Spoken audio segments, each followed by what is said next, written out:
Assalamualaikum, halo semuanya, apa kabar? Semoga hari ini kalian dalam keadaan sehat ya. Sudah siap menerima materi hari ini? Perkenalkan, nama saya Bu Anjani. Ibu akan menyampaikan materi yang berjudul komunikasi dan hubungan antar pribadi. Komunikasi antar pribadi merupakan suatu proses sosial di mana orang-orang yang terlibat di dalamnya saling mempengaruhi. Proses saling mempengaruhi ini merupakan suatu proses bersifat psikologis dan karenanya juga merupakan permulaan dari ikatan psikologis antar manusia yang memiliki suatu pribadi. 1. Keterbukaan, openness. 2. Empati, empathy. 3. Dukungan, supportiveness. 4. Rasa positif, positiveness. 5. Kesetaraan, equality.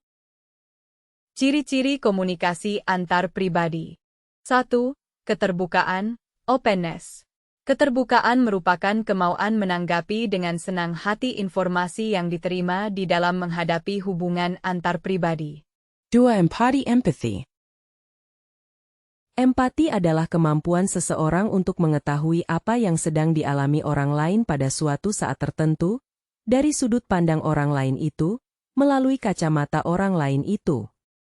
Berbeda dengan simpati yang artinya adalah merasakan bagi orang lain.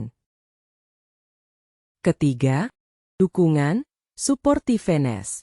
Situasi terbuka mendukung berlangsung komunikasi yang efektif.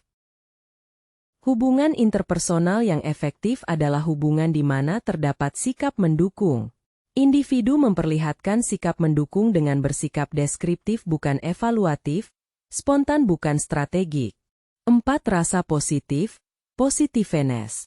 Seseorang harus memiliki perasaan positif terhadap dirinya, mendorong orang lain lebih aktif berpartisipasi, dan menciptakan situasi komunikasi kondusif untuk interaksi yang efektif. 5. Kesetaraan, equality. Komunikasi antar pribadi akan lebih efektif bila suasananya setara. Artinya, ada pengakuan secara diam-diam bahwa kedua belah pihak menghargai, berguna, dan mempunyai sesuatu yang penting untuk disumbangkan. Kesetaraan meminta kita untuk memberikan penghargaan positif tak bersyarat kepada individu lain. Sifat-sifat dari komunikasi antar pribadi. 7 sifat yang menunjukkan bahwa suatu komunikasi antara dua orang merupakan komunikasi antar pribadi, yakni 1.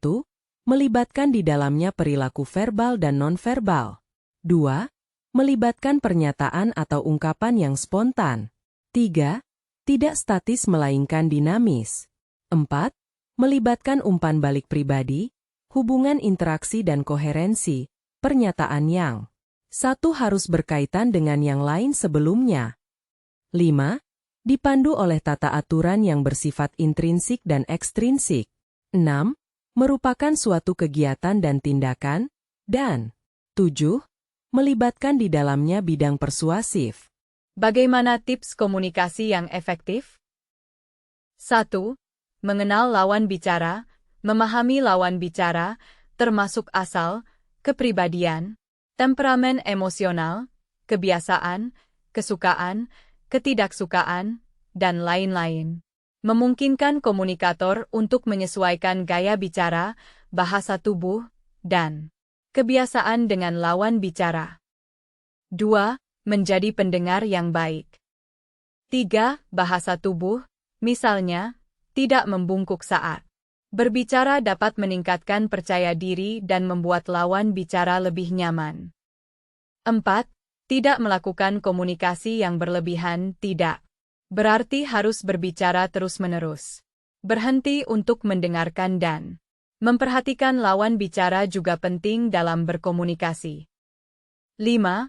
Mengajukan pertanyaan yang relevan dan jelas dapat membantu memahami isi dari apa yang dikatakan lawan bicara. Cara menghindari miskomunikasi. 1. Mengkomunikasikan sesuatu dengan jelas. 2. Menggunakan bahasa yang jelas. 3. Memahami terdahulu pesan yang ingin disampaikan terhadap orang lain. 4. Mengkonfirmasi kembali apakah pesan yang kita sampaikan sudah dimengerti atau belum. 5. Menggunakan pendekatan ya. NG baik terhadap masyarakat. 6. Mengatasi rasa canggung. Kesadaran bahwa kesalahan komunikasi dapat terjadi dan berupaya untuk mengatasi rasa canggung dengan cara yang lebih efektif dalam berkomunikasi. 7. Menghindari asumsi pribadi. Berhenti membuat asumsi tentang orang lain dan fokus pada informasi yang diberikan untuk menghindari kesalahpahaman.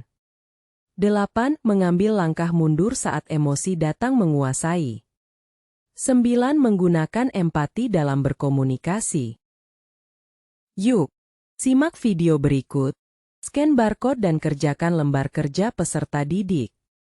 Jangan lupa menonton video dengan seksama sebelum mengerjakan LKPD. Terima kasih. Semoga bahagia selalu.